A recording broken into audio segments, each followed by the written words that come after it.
Assalamualaikum warahmatullahi wabarakatuh. Perkenalkan, nama saya Nuril Huda Prayogi, Program Studi Pendidikan Agama Islam UINSI Samarinda. Pada kesempatan kali ini saya akan menjelaskan tentang 3 dinasti besar di abad pertengahan. Kerajaan Turki Utsmani merupakan kekhalifahan yang cukup besar dalam Islam dan memiliki pengaruh yang signifikan dalam perkembangan Islam di Asia, Afrika, dan Eropa. Berdirinya Kesultanan Turki Utsmani merupakan awal kebangkitan Islam setelah sebelumnya Bani Abbasiyah menjadi pusat peradaban Islam yang diluluhlantahkan oleh invasi bangsa Mongol dari Asia Tengah dan menjarah kota Baghdad sehingga tak tersisa.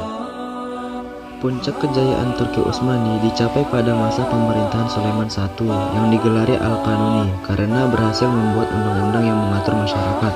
Pada masanya, wilayahnya meliputi daratan Eropa hingga Austria, Mesir, Afrika Utara, hingga Aljazair, Asia, hingga Persia yang meliputi Lautan Hindia, Lautan Arabia, Laut Merah, Laut Tengah, dan Laut Hitam.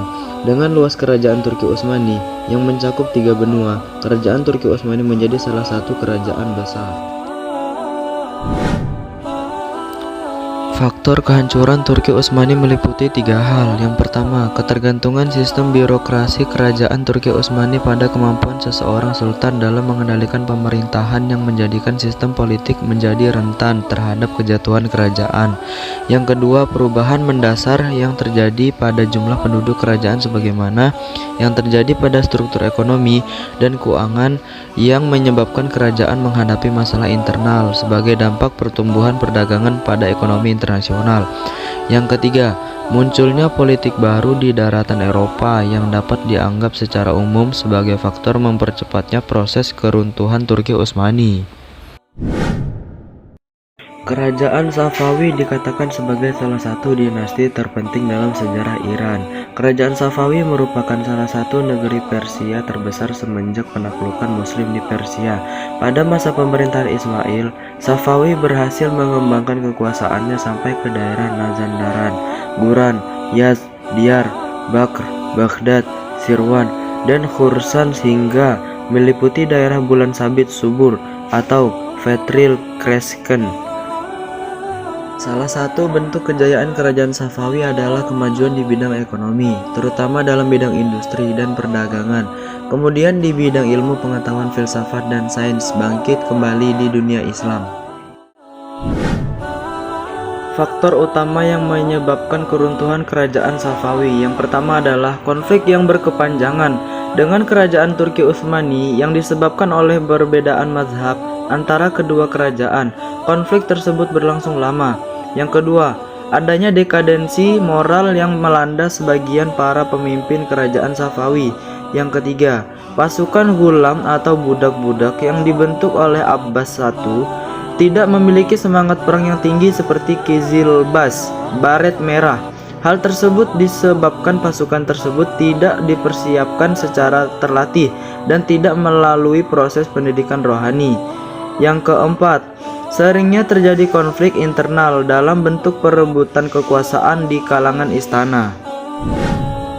Kerajaan Mughal merupakan kerajaan yang didirikan oleh Zahiruddin Babur 1482 sampai 1530 Masehi.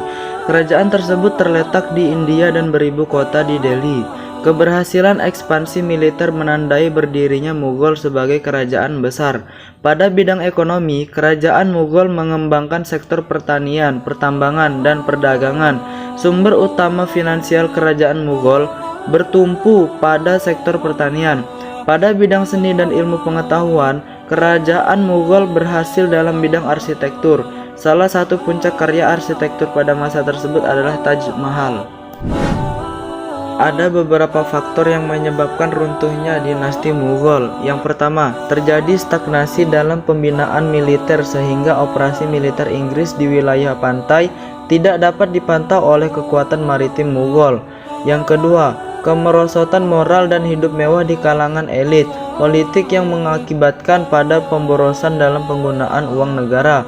Yang ketiga, kurang cakapnya pemerintahan Aurangzeb. Konflik antar agama yang terjadi sangat sukar diatasi oleh sultan-sultan sesudahnya. Yang keempat, Semua pewaris tahta kerajaan pada paruh terakhir adalah orang-orang yang lemah dalam bidang kepemimpinan. Itulah penjelasan singkat mengenai 3 dinasti besar di abad pertengahan. Saya pamit undur diri, mohon maaf jika ada kekurangan dan kesalahan. Wassalamualaikum warahmatullahi wabarakatuh.